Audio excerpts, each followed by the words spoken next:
You canceled the plan. Not because you were sick, not because something came up, because when the day finally arrived, the thought of getting dressed, driving across town, making conversation for 3 hours, and then driving back felt like more than you could give. So you texted something vague, and then you sat in your apartment alone and felt two things at exactly the same time: relief and guilt about the relief. That combination, the genuine peace of solitude immediately followed by the worry that there is something wrong with you for wanting it, is one of the most common unspoken experiences in America right now. And almost nobody talks about it honestly, because the dominant cultural message is still, loudly and consistently, that wanting to be alone is a symptom of something that needs to be fixed. It is not. And the psychology behind why some people genuinely prefer solitude, not because they are broken, not because they are afraid, but because their minds actually function better in it, is more interesting, more complex, and more counterintuitive than most people realize. Let us start with what is actually happening. In 2026, America is in the middle of a loneliness epidemic that gets a lot of attention. The Surgeon General issued an advisory on it. Major media covered it. The narrative is Americans are more isolated than ever, and isolation is killing us. That narrative is partially true. Involuntary isolation, being alone when you do not want to be, is genuinely harmful. The research on that is solid and consistent. But somewhere in the rush to address the loneliness epidemic, something got lost. The distinction between being alone and feeling lonely.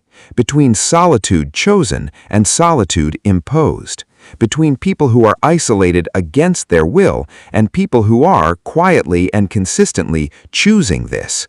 Those are not the same thing, and treating them as the same thing has left an enormous number of perfectly psychologically healthy people quietly wondering if they are in fact broken. Here is the psychology of what is actually going on. The brain does not process social interaction as a neutral experience. For everyone, socialization costs something. It requires sustained attention, emotional monitoring, social performance, and the continuous management of how you're being perceived. This is true for every human being, regardless of personality type. The difference is in what happens afterward. For people who are neurologically more extroverted, social interaction tends to feel energizing. The stimulation of other people activates their reward system in a way that leaves them feeling more alive, more themselves. Being alone for them is the depleting state, the thing they need to recover from. For people on the other end of that spectrum, the equation is reversed. Social interaction is still possible, often enjoyable, sometimes deeply meaningful, but it costs more cognitive and emotional energy. And being alone is where the system recharges, where the noise settles, where the thinking actually happens. This is not shyness, it is not social anxiety, it is not a wound from childhood that needs to be healed. It is a different neurological baseline for stimulation needs. Research consistently shows that introverted people, and around a third to half of the population falls meaningfully in this direction, have a higher baseline level of cortical arousal. Their brains are already running closer to their stimulation ceiling. So additional external input, particularly the kind that comes from sustained social environments, tips them over into overstimulation faster. And overstimulation for the brain does not feel like fun.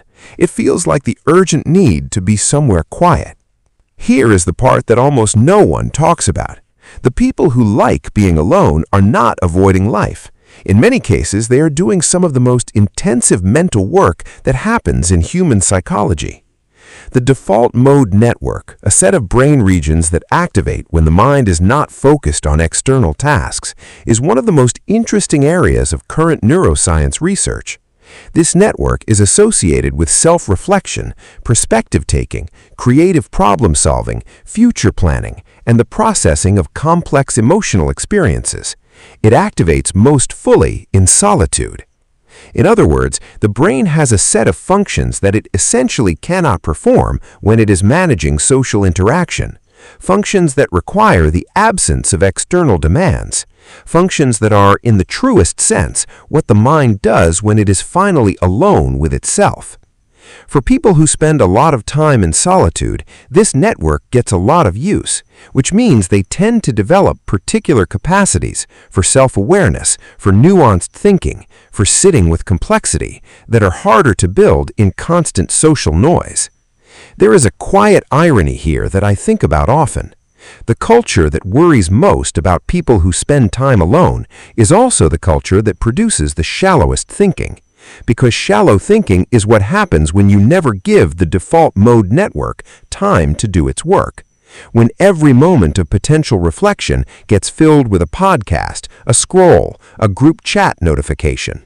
The person sitting alone on a Saturday is not missing out on depth.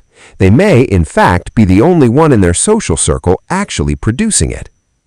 Now, here is where it gets more complicated and more interesting. Not everyone who likes being alone is doing so from a place of health. This is the part that requires honesty, because there's a real difference between chosen solitude and solitude that has quietly become a hiding place. Chosen solitude is restorative. You come out of it feeling clearer, more yourself, more capable of engaging with the world when you choose to. The relationship with other people, when it happens, is genuine and present rather than performed and exhausted. Hiding solitude looks similar from the outside, but it is driven by something different, by the anticipation of social discomfort so intense that avoidance has become the only available coping strategy, by the gradual shrinking of the world until the circle of safe experience gets smaller and smaller, by the loss of the ability to choose because the anxiety has made the choice for you. The question that distinguishes them is not how much time you spend alone, it is whether the time alone is expanding or contracting your sense of what is possible. If you leave solitude feeling more equipped to engage with life, more yourself, more grounded, more capable of life, that's restoration. If you leave solitude feeling more afraid of it, more convinced that the world outside is more threatening than it was before, that's something worth looking at honestly. In America, in 2026, that distinction matters more than ever. Because the environment has become genuinely difficult to navigate. The social anxiety rates among Americans are at record highs. The percentage of adults who report no close friends has risen sharply. More people are working remotely, living alone, spending the majority of their waking hours in digital rather than physical social environments. In that context, solitude preference and social withdrawal have become harder to tell apart. Both look like staying home. Both look like canceled plans. Both produce the same short-term relief. The difference is only visible in the longer arc, and whether the person's world is getting richer or narrower over time. And here is the thing that nobody says loudly enough. For the people whose solitude is genuinely chosen, whose preference for their own company reflects a real neurological and psychological reality rather than fear, the cultural pressure to be more social is not just annoying, it is actively harmful. It pathologizes a healthy preference. It tells people that the way their mind naturally works is a problem that needs to be solved. It pushes them into social environments at frequencies and intensities that cost them more than those environments give, and then labels their exhaustion as dysfunction. A third to half of the population spends a significant portion of their adult life quietly wondering if they are defective because they find genuine peace in their own company. That is not a small thing. That is an enormous amount of misallocated psychological energy. Energy spent on self-suspicion that could have been spent on the very things that solitude actually enables: the deep thinking, the self-knowledge, the creative work, the quality of genuine connection that becomes possible when the connection is chosen freely rather than performed obligatorily.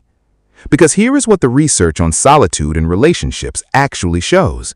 People who have a genuine and comfortable relationship with their own company tend to form deeper, more authentic connections when they do connect.